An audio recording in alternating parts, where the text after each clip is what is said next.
Revenue Authority is targeting to register over 50,000 new taxpayers by the end of this year as part of its efforts to expand the tax base and also reach its $9.2 billion United States target for the year. We're going to look at all of this in this show, but right now my name is Tafara Bendaguta and welcome to World of Business, your weekly update into trending news and latest developments on the stock markets. It's also on this show we herald unsung but thriving business entrepreneurs. Now, before we get into the discussion of the day, we're going to give you the exchange rates as they are of today.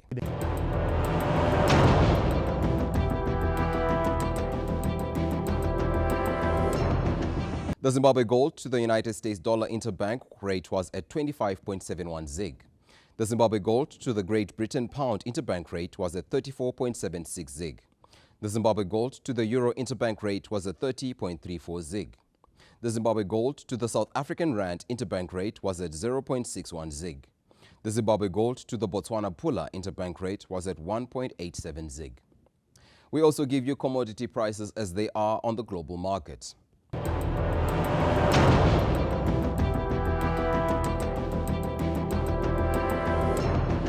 Gold per ounce traded at $5,211 after it went up by 0.67 percentage points.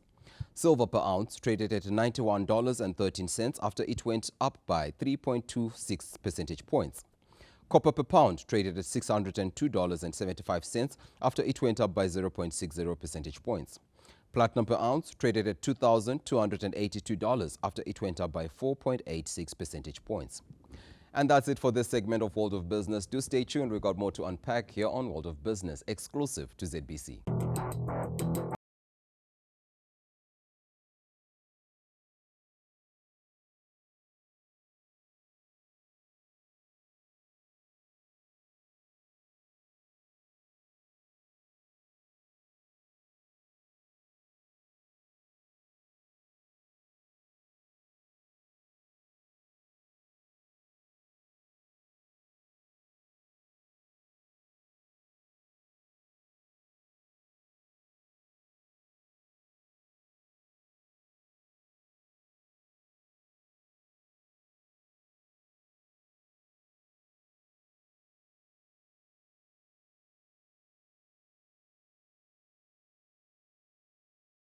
The second segment of World of Business. Now, the Zimbabwe Revenue Authority is targeting to register over 50,000 new taxpayers by the end of this year in its quest to expand its tax base. And it's also targeting to reach $9.5 billion United States by the end of the year. Now, to help me unpack all of this, I'm joined in the studio by Mr.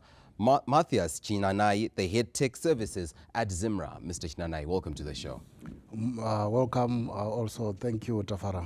Now, let's just jump straight into it. What practical strategies is ZIMRA using to register the targeted 50,000 new taxpayers, particularly within the informal sector? Thank you, Tafara. You see, the Zimbabwean citizens are expected to understand that compliance with tax laws is a voluntary issue. Every citizen is expected to know that there are laws on tax and they should come on their own to register with ZIMRA. But however, in the event that they fail to register, we have programs to support that process. One of the key strategies that we are using is what we call block management system, whereby our teams are allocated to specific geographical areas where businesses are operating, and then they move around the areas to support these taxpayers. They will check whether they are registered. If they are not registered, they assist them to register. They also check on those that are already registered, whether they are submitting their returns or not. And if they need support, then they also provide their support. So ZIMRA is not just at the border post or in Harare or in the major cities, it's now all over Zimbabwe. Yes, ZIMRA is all over Zimbabwe. You will notice that we have offices throughout the country in major towns and even in smaller towns. And in some areas that we do not have physical offices, we have what we call satellite offices, whereby our officers will move into those areas at specific dates in the month to support those who would want to enjoy our services. Now, Mr. Chinanayi, what you're talking about requires a lot of technology. How is technology improving this tax registration, return submissions, and overall compliance rates? Yes, technology is key. These days, you see life is transformed so much and significantly. We have moved away from the manual systems, which were complicated. So the technological systems provide a simplified way of complying with the tax laws. There is simplified registration, simplified submission of returns, because our systems have been linked to the internet, which means that one can register for tax, submit returns, pay tax anywhere in the world, not only anywhere in Zimbabwe, but anywhere in the world, because you have access to the internet. So, sir, what you're saying is there's no need for a person to visit a ZIMRA office. They can actually do it online. Yes, indeed. You can register online, submit your returns online, but still, for those who may not have the resources, we have put up what we call the tax kiosks, where there are computers and internet for free, such that those who do not have such resources can come and utilize them and then comply with the tax laws. Free internet. That is Yes. quite big from ZIMRA. Sure, Now, what measures are in place to support SMEs and new businesses as they enter the formal tax system, especially those transitioning from the informal to the formal? Yes, thank you very much. I think the first key factor is we take them through an educational process. We explain to them the requirements in terms of compliance, how they are supposed to submit their returns, and how they are supposed to pay their taxes, so that at the end of the day they will be in a position to comply. So you find that those that are registered, we have teams that are following up on them to support them on an ongoing basis. For a period of 12 months, they will be monitored by officers that are allocated to carry out that work. 12 months. 12 months. So it's not a situation where a person just registers their new business and themselves as a new taxpayer. You actually assist them for a full year, Yes, free for of charge, or do they pay for this service? Free of charge. This is the Zimbabwe Revenue Authority is a parastatal, so all our services are for free. Oh, okay, that's pretty wonderful. Yes. Now, among the new fiscal measures introduced, which are expected to drive the largest share of revenue in 2026? Okay, thank you very much. For the new revenue measures, I think the first key one is the increase of VAT from 15% to 15.5%. We expect it to generate more than 100 million from that measure. The second one is the mining royalties on gold. I think you have seen the price of gold rallying up, and the rate to be charged there is 10%. So we expect also to collect nearly 200 million from gold. Then we also have an export tax on the exportation of raw lithium, which we expect also to generate around 130 or so million dollars. Because you see, Zimbabwe is endowed with a lot of lithium, and it was being exported. On that one, sir. Yes. There's been some breaking news, recent development, that the Ministry of Mines has actually banned the export of raw lithiums. How then are you planning to make money when the export of raw lithium has been now put into effect, the ban on it?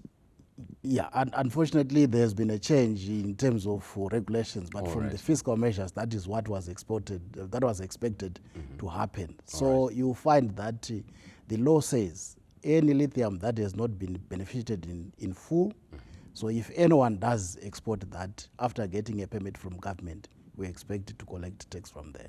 Oh, all right. Yes. Now, how does ZIMRA balance expanding the tax base with maintaining affordability for small enterprises? Thank you very much, Tafara. You notice that the tax systems that we have, they were designed a long time ago, and they follow the key principle of affordability, the ability to pay. So you find even if you look at corporate tax, it is 25% of your profits. So it means if a small enterprise makes profits, they will not be very huge, and these taxes like that. We have also seen the government has put in place what we call presumptive taxes, where you try to say how much is someone generating in business, and then you design a tax that is affordable to that particular person.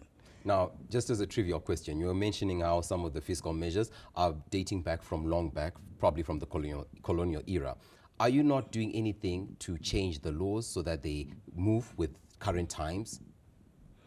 Thank you, Tafara. Yes, changing the law. There are some things that you do not change, like you're a Zimbabwean, you remain a Zimbabwean. So Yeah, you find true. there are taxes around the income tax. What we find is we are trying to align those taxes to the current situations. All right. So you notice from the last fiscal reform, there are taxes on digital services tax, taxes on betting and gaming. Yes. So Sugar tax.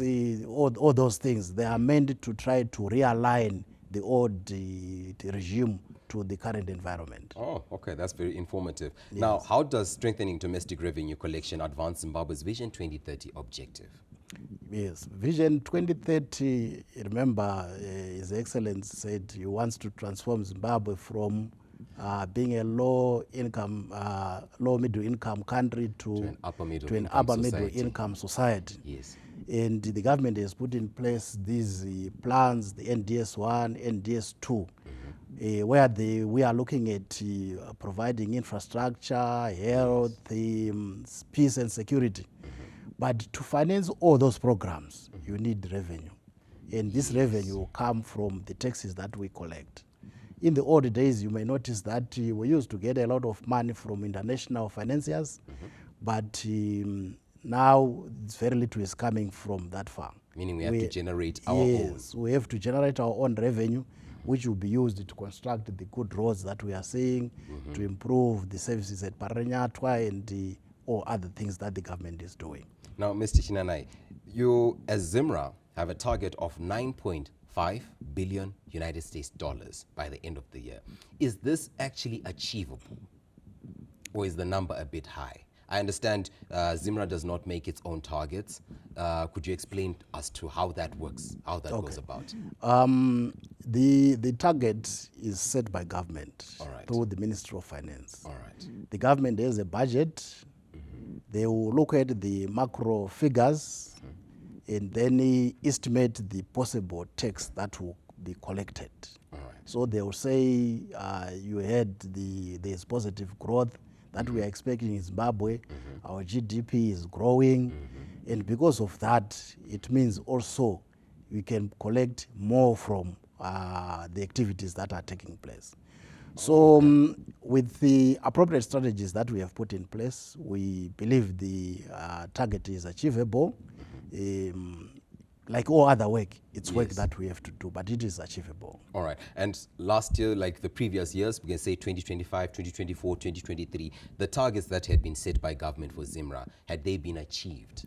Indeed. Yes. You may not have the numbers directly right now. I don't have the numbers directly, but we have managed to achieve our targets. Especially last year? Especially last year, yes. We managed to exceed the target. So it's safe to say the $9.5 billion, it's achievable for 2026? Yes, it's achievable. All right. Yeah. That was Mr. Chinanayi saying the target is achievable and ZIMRA's targets are quite reasonable. Now do join us in the third segment. We still have got more to unpack on this show. It's World of Business only on ZBC.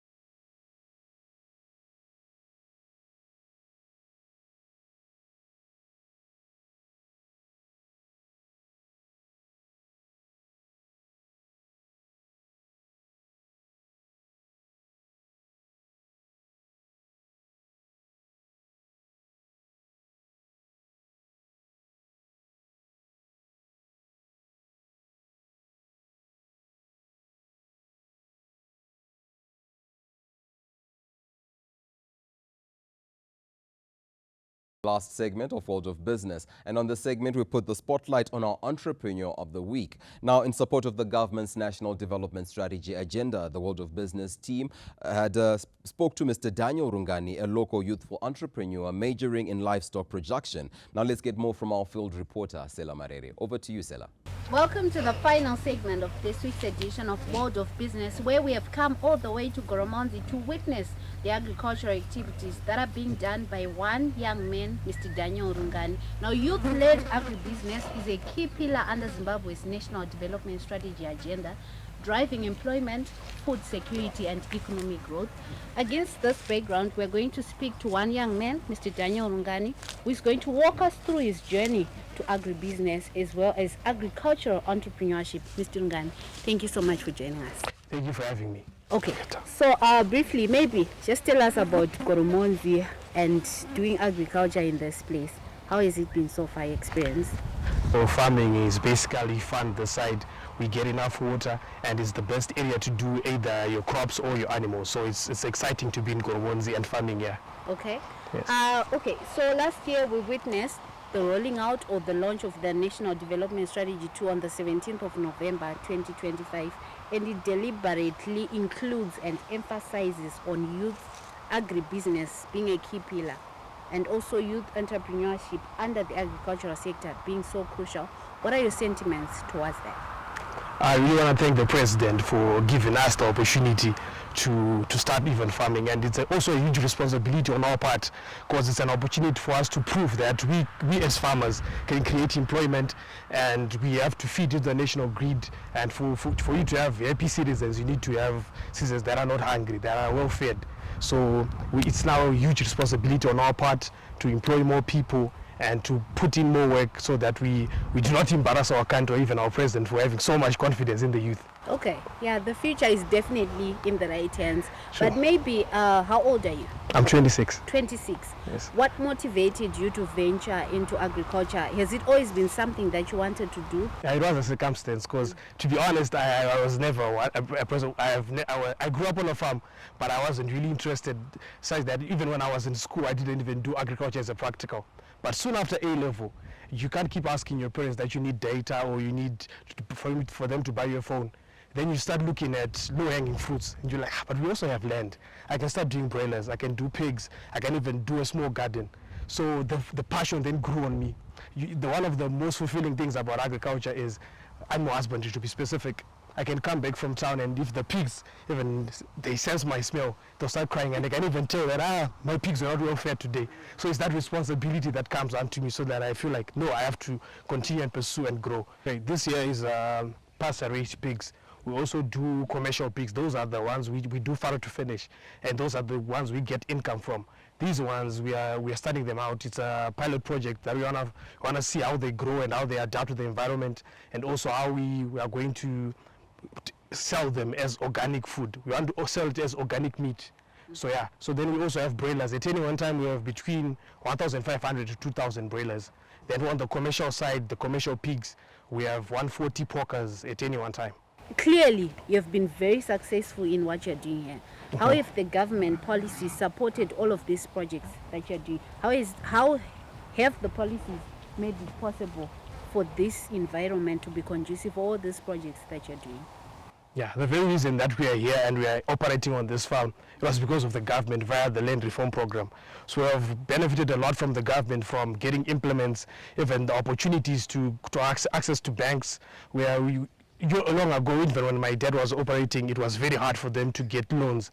But now, via the Land Tenure Act, we are working on getting those title deeds, and with those, we are sure that we can even expand and have ownership as black people and as young Zimbabweans. Mm-hmm. So what kind of support would you need further from the government in order for you to employ many people and also to continue doing different kinds of projects under the National Development Strategy 2? I think we need speed on capital. That's one thing that, as farmers, we might need a capital for around 6 to 12 months. So the loan repayments might be harder for every month payment. So we need a bit more time. And even when you apply for it, the initialization from applying the loan and for you to getting it, it has to be shorter so that we operate quickly. And these are perishable, so we need to make sure that we produce more and push volumes. That's how we make money and expand. Daniel, you have spoken at length about the different projects that you're doing. You've mentioned the piggery, you've mentioned the broilers, you've also talked about the goats. Can you walk us through maybe the value chain? Where do you start from and how does it get to be an end product and to which end user? So for the pigs, we have 20 sow units. For that 20 sow unit, at any one time, we have minimum of 33 porkers that will be pushing to the market. So we used to do B2B, business to business, but there were slow returns. So we started processing our meat by ourselves. besides slaughtering, then we package into each specific part, be it the loin, the shoulder, the ribs. We package it into specific packets in 5 kgs. Then we do the same for the broilers. We dress them, then we cut them into various cuts that we then push to the market. So now we are pushing direct to the consumer. So we have more of a subscription model that every month we have clients who give us money upfront, and then until the end of the month we supply them meat. So it gives us some cash flow to work around with. You employing people, creating an opportunity that many people have benefited from. How does this reflect the government's vision for youth entrepreneurship? Yeah, it's motivating even for young people to get into farming, because there's huge potential when it comes to employment. This is just a small operation. I know some young farmers who are doing much more bigger things, and they are employing more families can feed from that enterprise. And also, for instance, if we have 100 young farmers who employ 10 people, that means we might have at any one time we have 1,000 workers. So that adds into that removes from the government's bill, and then it adds into the country's GDP. And yeah. You can agree with me that there are a lot of young people that are participating in agricultural activities. Yes. So yes. for the sake of that young person who is still wondering if they should tap into the agricultural sector, what exactly do they need? Do they need to have connections? Do they need to have come from a background where they were taught farming? Or they can just start from somewhere? What would you like to say?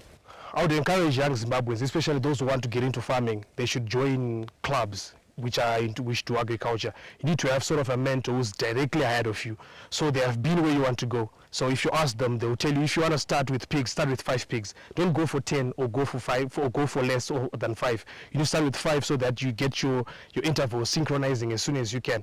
So that type of information, you don't get it in someone who's not doing it. You might get on YouTube or get information from WhatsApp or whatever, but you need to have someone you'll be talking to every day, updating them that I've done this, I've done that. So join clubs, then you need to have mentors, network more, because if you're not networking, then in agriculture you won't be working really. It will be very hard for you. People will wait to start until they get capital, but there will never be enough capital to start. So you need to start from somewhere, and as you go, you document your process with the social media and all the platforms that we have. Okay, thank you so much for the insightful conversation that we had with you.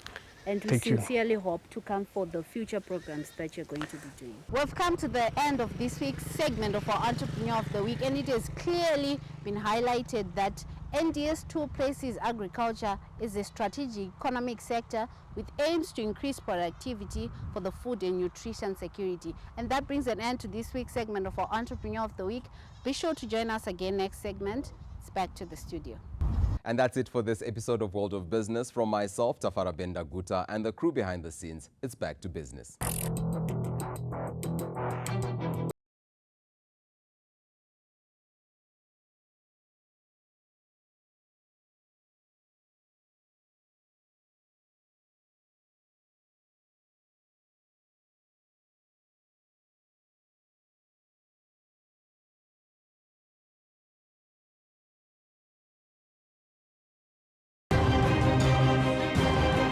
ZBC News, the real African voice.